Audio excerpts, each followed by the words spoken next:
Chief troublemaker is actually the more polite term that I am called. But as he also said, I'm a man who wears many hats, and I'm wearing one of them here today, so I will doff my hat to my audience. Our topic today is one that's very open-ended, and it's a nice, long, ChatGPT-generated, all-encompassing topic. But I think what we're going to try and do today is try and tell a story of how African airlines and how the African airline ecosystem moves from the genesis of an idea all the way through bringing that idea to reality, growing and scaling that idea, and hopefully seeing success from that idea. So our panel today actually has a nice wide range of people who have been startup airlines, very recent startup airlines, ACMI operators who potentially lease to startup airlines, lessors who lease aircraft to startup and non-startup airlines, and finally banks which also provide financing to these airlines. Now, there are a lot of challenges in Africa, and some of these challenges are the ones that will show up on your app in the latest version of the polls. So if you want to open your app to the polls, it should be loading. If not already, then we'll be loading in a couple of seconds. But the question on the app here is one that our panelists will discuss. So there will be a test at the end. What is the biggest challenge for African aviation startups? Number one, is it access to private capital on competitive terms? Number two, is it an Africa premium cost structure? Number three, is it limited access to African markets thanks to delays with SATAM? And I see Funke hiding her face over there.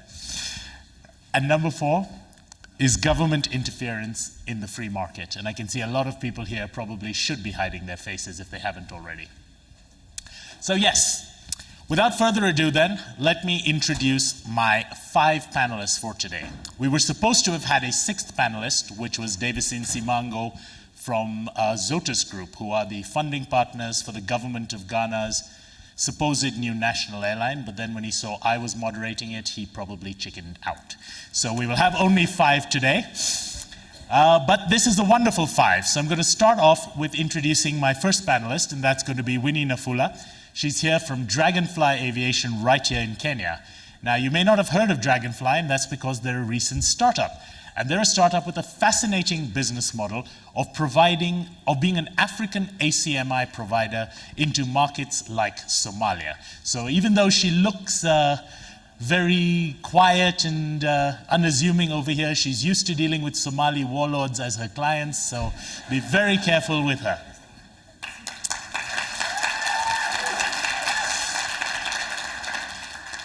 Our next panelist's name is President, but his actual rank is Captain. And he is a trained pilot and captain. But more importantly right now, he is the Chief Executive Officer of Africa's newest national airline, which is Eswatini Air, the national airline of the Kingdom of Eswatini in Southern Africa. So let's have a huge hand for President Dhlamini. Our third panelist today has come here all the way from Lithuania. And the irony is he was actually supposed to have been on my panel in Cape Town last year, but due to another typically African issue of not being able to get his visa in time, we've had to defer his participation on my panel by a year. But thankfully, Kenya was more friendly, and so Dainius okay, I'm just going to stick with Dainius, and he can introduce the rest of his name when he gets a shot at it. But Dainius from Avion Express. My fourth panelist is an Irishman. And he started preparing for this at about 11:30 last night in the bar, and I ran into him over there. So he claims he's totally prepared. I usually believe that if an Irishman has been preparing in the bar, that's the best preparation he's going to have. So Eddie Browne from Aergo Capital is going to be our fourth panelist today to share his Irish pearls of wisdom on the leasing industry.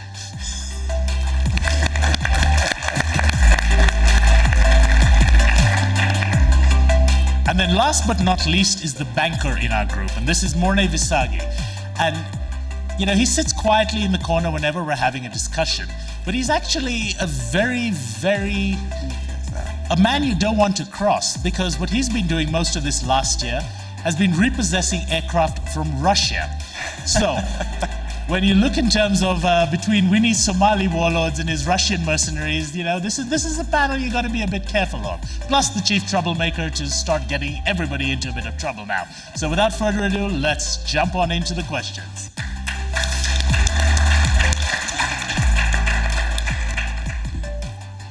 Right, let's hope this mic works. Yes, it does. Excellent. So, we'll jump straight into this since I want to use as much of the time we have to actually discuss things rather than intros. I think I've introduced everything you need to know about them. Winnie was particularly nervous about doing this because this is her first panel discussion. So please don't boo her, just clap. Exactly. See, I told you they'd love you. I told you they'd love you.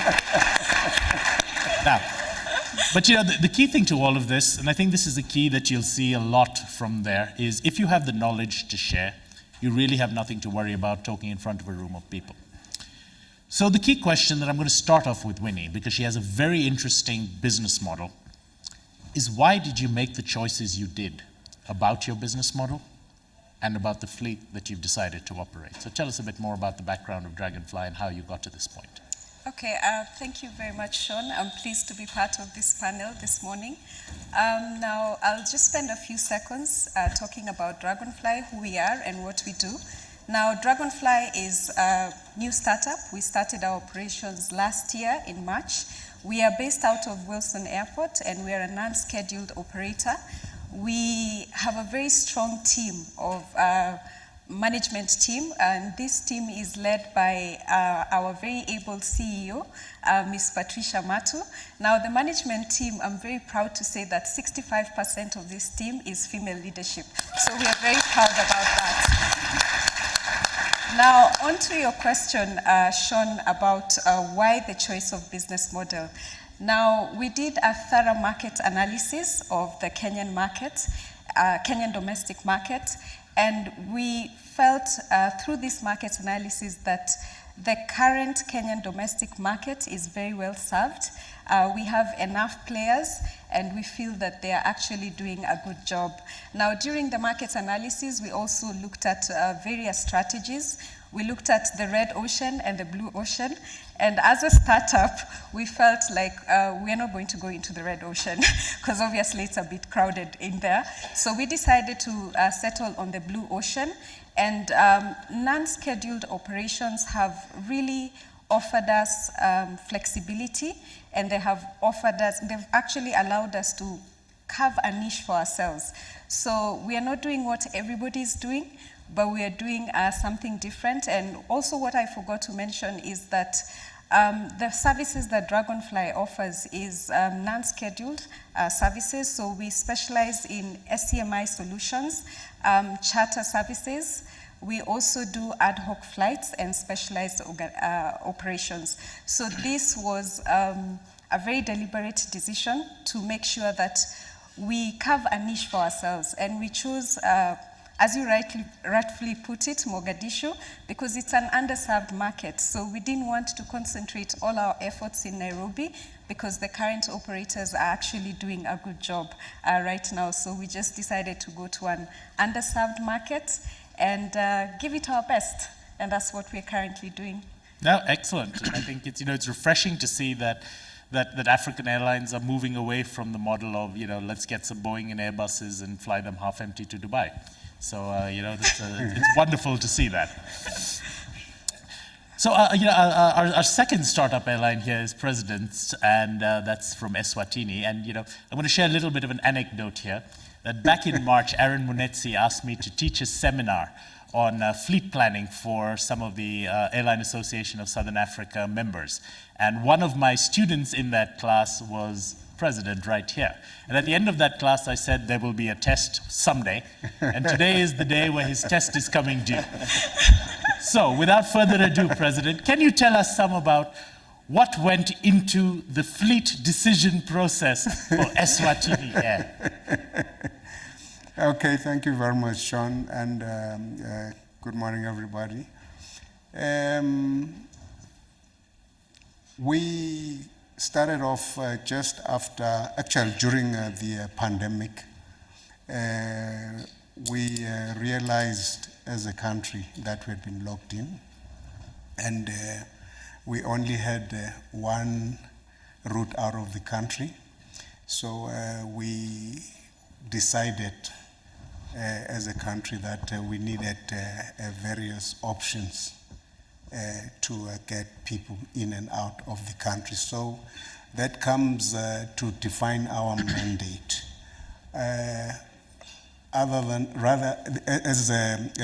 Compared to a private airline that is profit driven, ours is that of facilitating travel for our nationals and those that need to come into the country. So once we had realized that as a country we had that need, we went through a process of market potential analysis, where we went to our statistics, we went to immigration, we went to the tourism authority, and we went to business intelligence such as OAG, and to assess and analyze the movement of people in and out of the country. And then once we had that information, we then went on and put a technical team together to identify the right gauge of aircraft that would fulfill our need. And in our study, we ended up choosing the Embraer 145. Before we used to operate F-28 and Fokker 100, which was a little bit bigger than the Embraer 145. But just to quote one of Sean's quotes in the training, he said, you can fly 2 smaller planes, but you can't fly half an aircraft. So we decided that we can start after looking at our passenger figures and aspirations. We could do with an Embraer, 2 Embraer 145 aircraft. They suited our needs well because of the operating cost per hour, cost per seat, and then we started the process of looking at how we're going to finance that. Fortunately, during the pandemic, we had budgeted some funds for operating our other government operations, which during that pandemic didn't.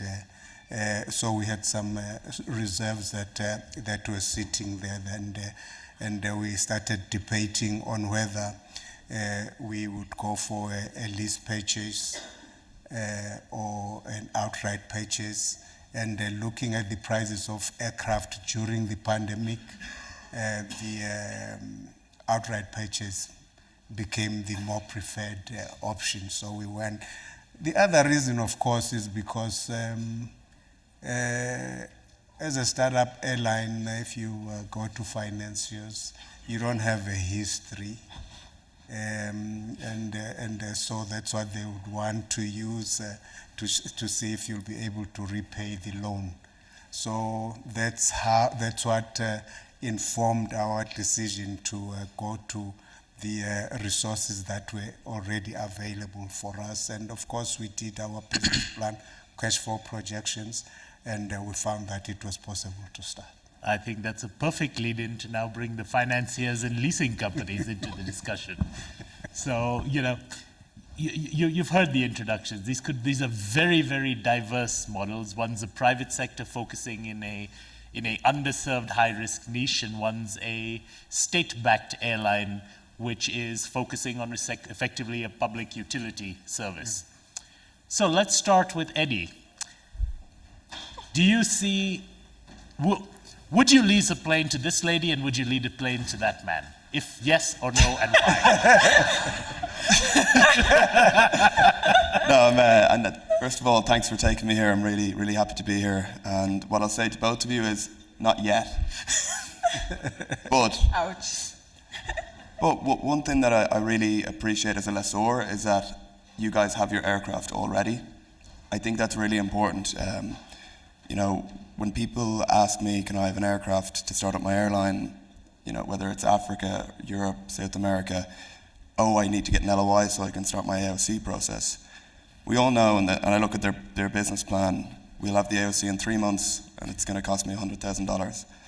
So I give them a plane in January, hypothetically, because I'm never going to do that.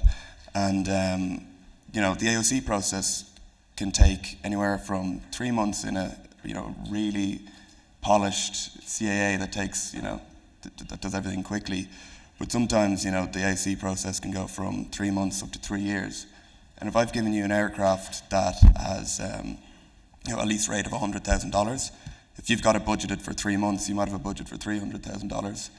And now next thing your AOC takes a year, you've now got $900,000 extra that you haven't budgeted for. You don't have any cash flow coming in because you're not in operations left. And for that reason, so many startups don't even get an aircraft in the sky before they go bankrupt.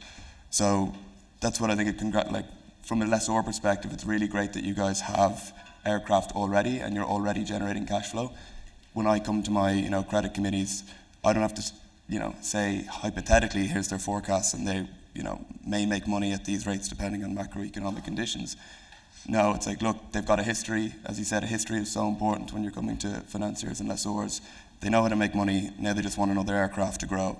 So not yet, but hopefully soon. Yeah, I think that's that's a reality check for a lot of people who intend.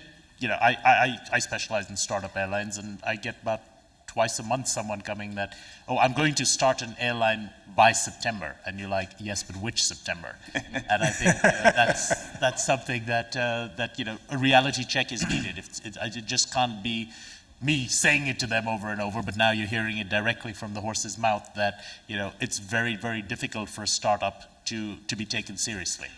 And when it comes to financing, then let's get Morne into this.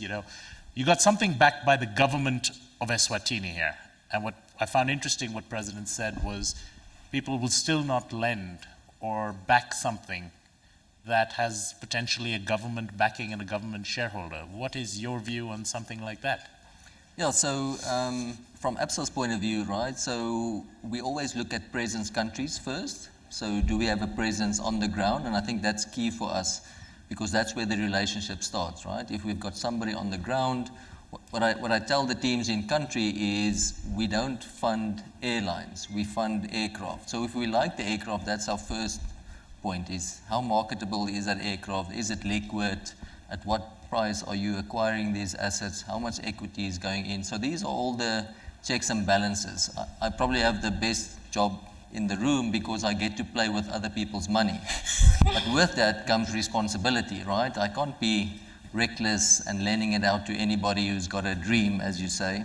Which September do you want to start this airline? So obviously business plans, forecasts, cash flow projections, those sort of things come into play.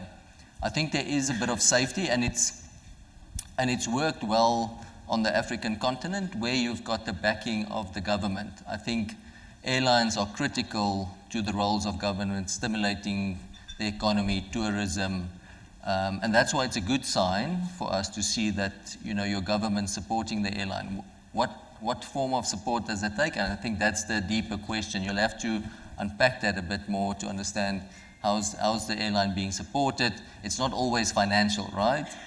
And we sort of talk in cash flow numbers. So that's always going to be the key for us is understanding, how do you generate cash flow? What's your revenue model? And what's the asset that's supporting that? So those are the key things that we would typically take into account over and above the regulations in terms of how easy is it for me to repossess my asset, right? Are you signatory to Cape Town? Has it been proven? Because these are all the sort of like tough questions we have to face on a daily basis when we're dealing with committees. And the Russian mercenaries. Exactly. Well, and here's the interesting twist. I think we've established now that it is a challenge. I won't say impossible, won't say very difficult, but it's challenging to get your own aircraft. But one potential option, which a lot of African airlines have not always used, is the option of bringing in an ACMI provider.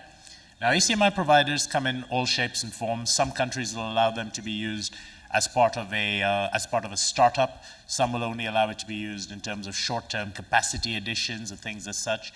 But we've got an ACMI provider over here with Dainius and Avion Express, and we'd like to hear more from your perspective in terms of what could you do as an ACMI provider, or speaking for the general ACMI industry, to support startups who are facing, challenges from that side of the room? Sure. So we've got almost 20 years of history at Avion Express. We have cash flow. We have a good track record. We have dry leased aircraft. We will have 55 of those in September this year, all A320 family. So all of the infrastructure is in place. And as you have mentioned, we can support also startup airlines. One thing that they have to do, they need to have an AOC, which effectively means probably one aircraft on dry lease at least.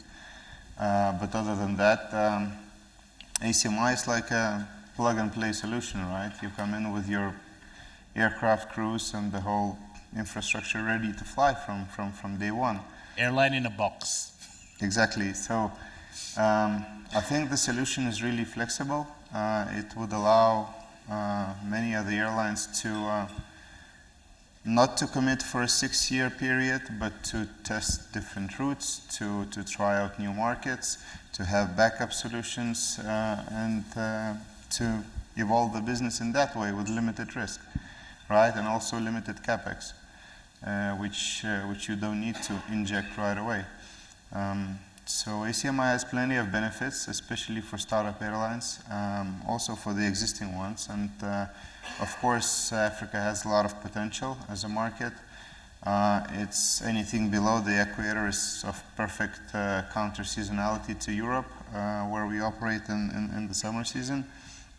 But in the winter season, there's plenty of aircraft that we could provide to support aviation in Africa. So I'm going to follow up on that, since you seem to be excited about Africa. But what do you view the risk profile of Africa? I know that, I heard yesterday that you'll have like one aircraft in Yemen, which obviously is a very high risk area. Where would you say Africa, in terms of risk, both security risk, financial risk, and so forth, falls on the gamut between Yemen on one end and, say, the United States on the other in terms of risks? So Yemen, we fly to Yemen. We're not based there, so that's a little bit of a difference. But that aircraft and the program is for World Food Program with the United Nations. So the risk profile is a little bit different over there. But yes, we need to navigate at Avion Express in terms of flying for Lufthansa or British Airways on one side and operating in very much different environments on the other side. And then we evaluate the risk. When we evaluate the risk, we look at many different aspects, starting from aircraft is a piece of metal, but we always say we have people, which we would place in the country, on the ground. They would stay, work there. So we evaluate security of the personnel. We evaluate the infrastructure to provide maintenance services.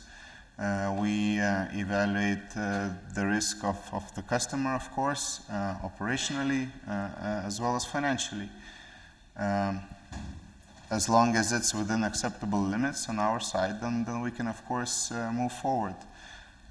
There are ways to mitigate the risk.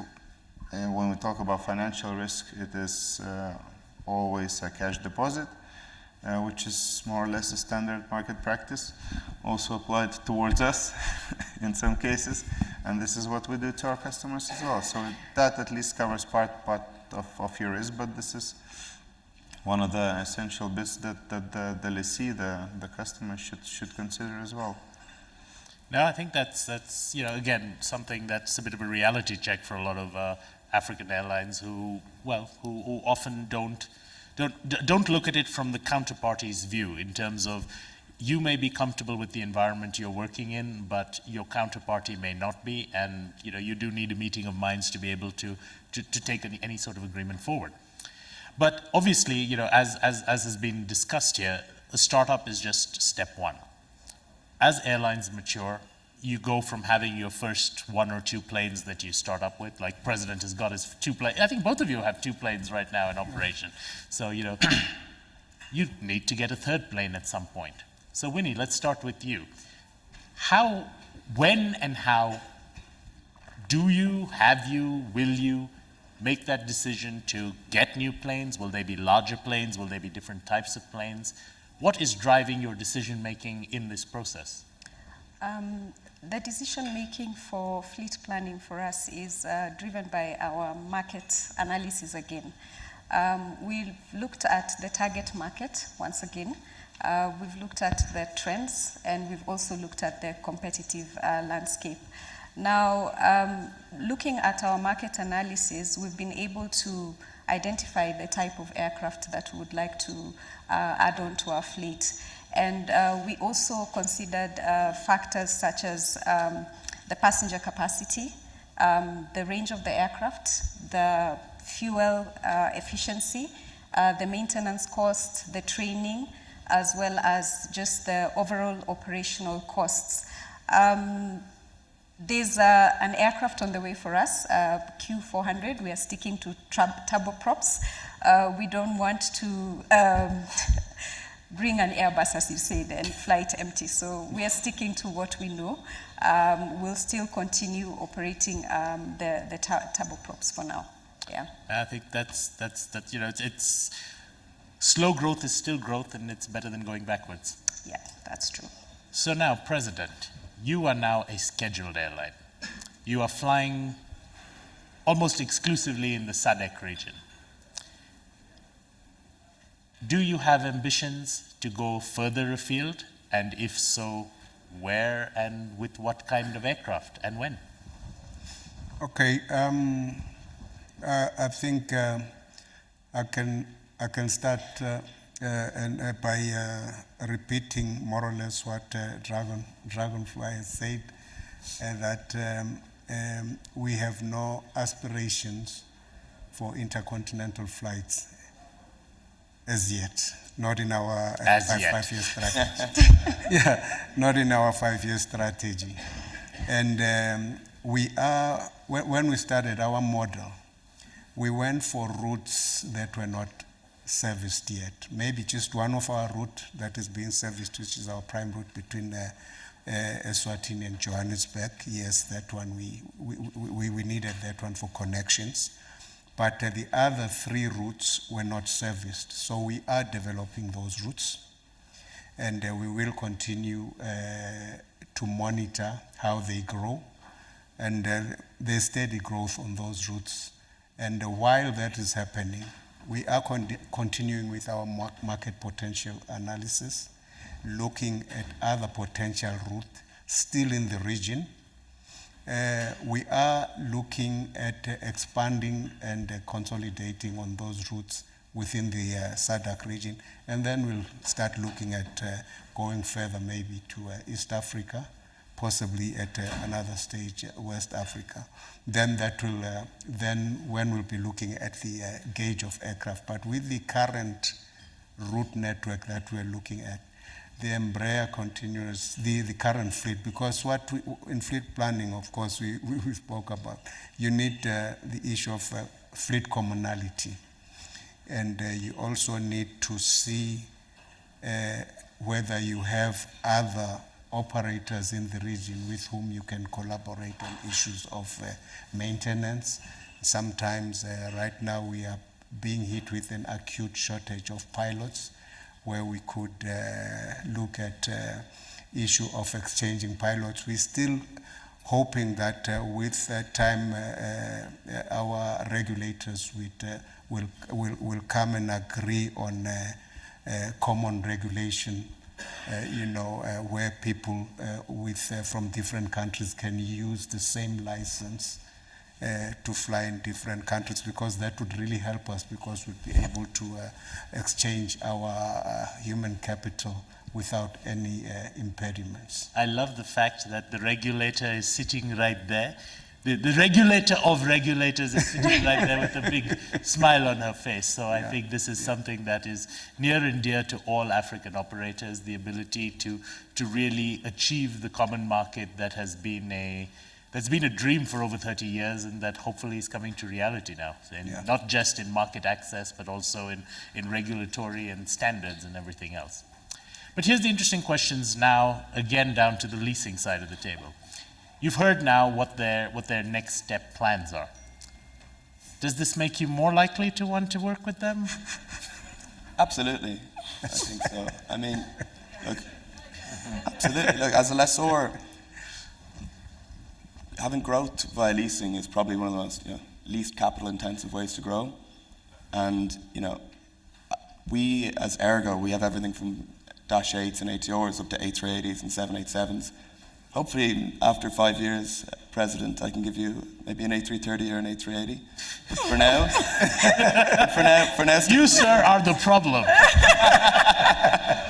But what I'm saying is, we can help you grow with turboprops for now, but in 2 years when the turboprops are at capacity and you need to upgauge your aircraft, you don't have to, look at a different way of financing or going to a different, structure. You just come back to me and say, hey, I need a bigger aircraft, what do you have? And maybe I won't have it at the time, but other lessors will. And you can then take on a 737-800 from me. That's not to say you get rid of your Dash 8s. You then open up new routes with your Dash 8s, and you can then continue to grow your network. And it allows you to, grow much quicker and with less capital. And obviously, there can be pitfalls to that too, so you have to do this carefully. But by leasing aircraft, it allows a different sort of flexibility than if you were acquiring aircraft and running them out to their useful lives. And then, like, you guys are airlines, you need to operate and make money on routes. You don't want to have to, after 6 years, have to start engaging in a sales process, probably hiring a middleman or a consultant like Sean is going to want his fee. So I think if you're working with the lessor, we build relationships with our clients, and we help you along the way, not just with your current aircraft, but with future aircraft. So I think, absolutely, growing carefully and slowly with types that you know after market research. But when you're ready to take the next step, we're here and we're willing to help. Winnie, you actually are wearing a double hat because you're there from the operator side, but you're also there from the ACMI lessor side. So now we've heard from the developed world lessors in terms of what they look at in terms of risk assessments and things. What do you look at when putting a plane into Somalia? What kind of risk are you considering there? Of course, Somalia is always considered a high-risk area. However, we also acknowledge the fact that if nobody offers services in Mogadishu, then how will aviation grow in Africa? So we look at our clients very carefully. We have a very strong commercial team led by Miss Irene Mutisia, who's somewhere in the audience. So she analyzes the clients and looks at the potential risks, of course. We take that to the board, and then if they're happy, we take them on as clients. So as I said before, we decided to be different. We decided to serve the underserved market. And of course, as you all know, Somalia is very underserved. And if we want to develop aviation in Africa, we need to penetrate all areas. Absolutely. Yeah, there's no point of us playing, rather encouraging travel in Nairobi where there are 5, 6, 7 operators. For us, we looked at Mogadishu as a very potential route for us.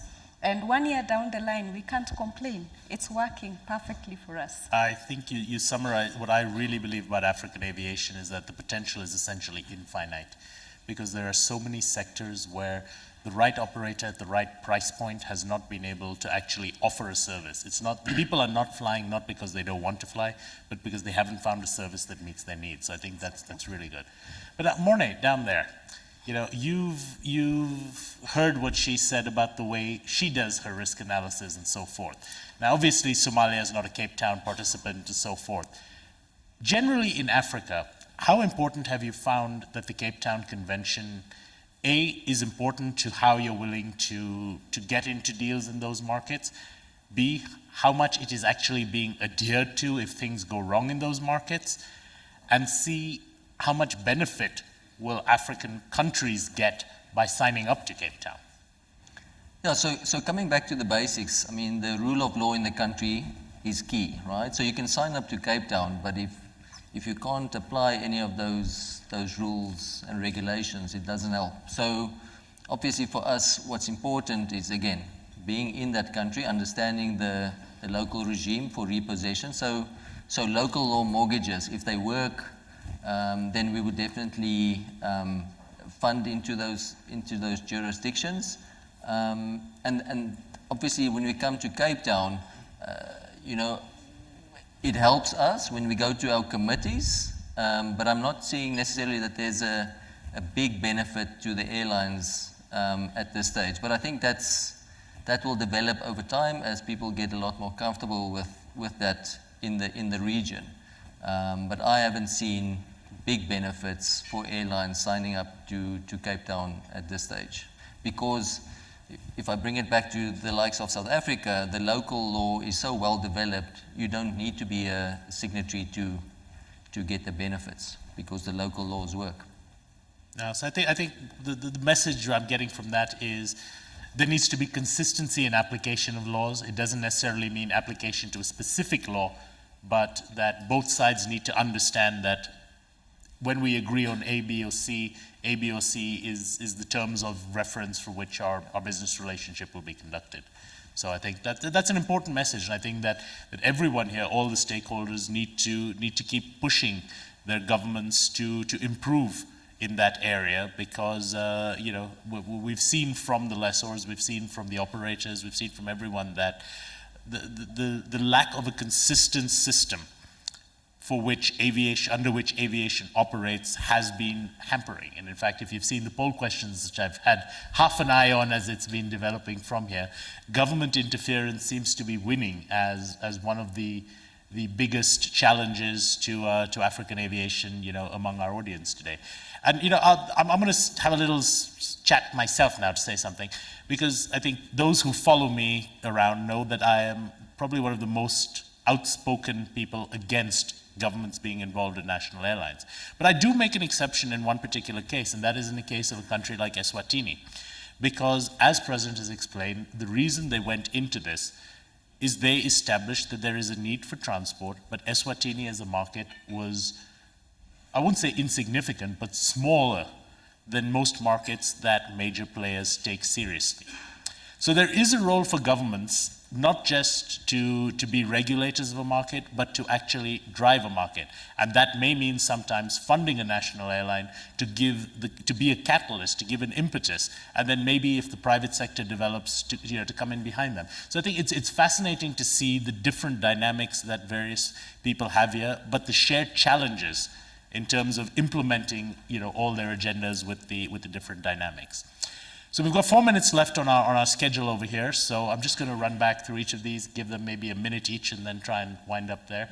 Just basically, just to summarize what they think are, from your perspective, the challenges and that you see you'll probably face in the next 5 years in terms of achieving success for your business unit in the African market.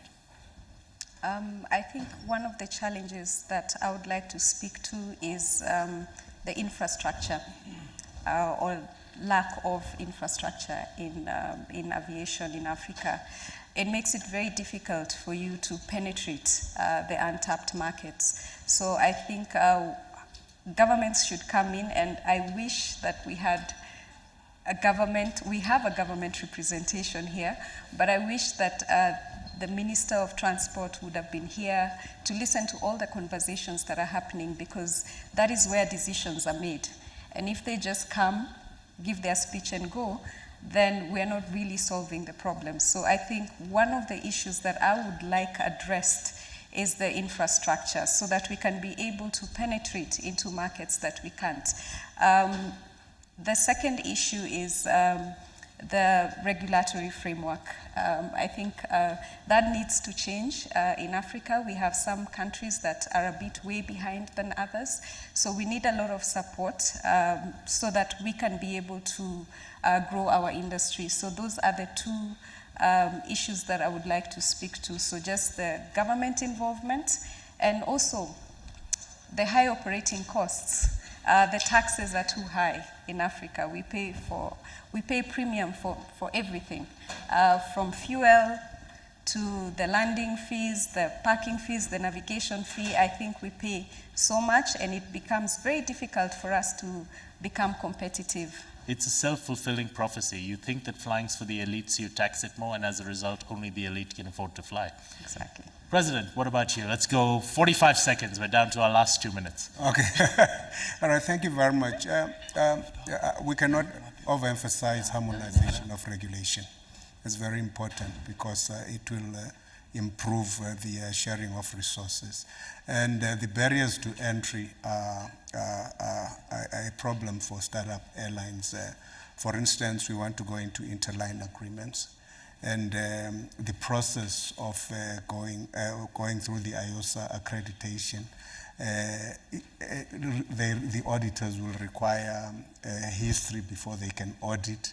But I think if we collaborate and work as African airlines and audit each other and see what standards we can set as a minimum to have interline agreements, I think that would really help us. And we are working in an environment where we have a private airline and a national airline. And I think in that space, we can work together. Absolutely. We can work together. We are not foes. We can collaborate, share resources, Collaboration ahead of and competition. improve efficiency. Absolutely. Thank you. 30 seconds now. I'm having to do my countdown even further. Dainius, tell me, what can Africa do to be more attractive for you as a market? So first of all, do not be afraid of the ACMI or wet lease model. We have experience. We operate for major airlines in Europe. Safety is on the top of the priority list. You can listen to the podcast with John where we provide more information on that as well. And we're here to help. We need to work with we can share the knowledge. We can share the know-how, how to run an airline, how to do the operations. We're here to help. We're not here to take away the jobs from the local pilots. We're here to facilitate the market, to provide more connectivity to the passengers. And this also relates to the relationship with the CAAs and the ones who actually approve the wet lease contracts. It's nothing bad about it. The customer, the CAA, and us, we need to work in line. Synergies are critical and important. To encourage this, yes.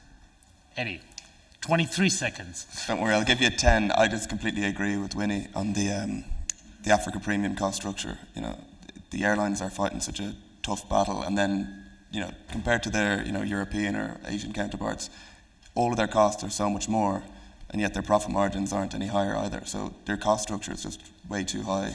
That was 14 seconds. Morne, finally, last but not least, before some Russian mercenaries come in on me. I'll be quick. We need to change the perception of risk in the industry.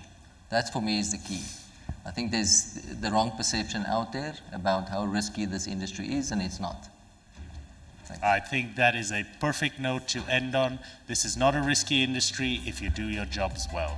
Thank you very much for my panel. Thank you very much, the audience. Have a nice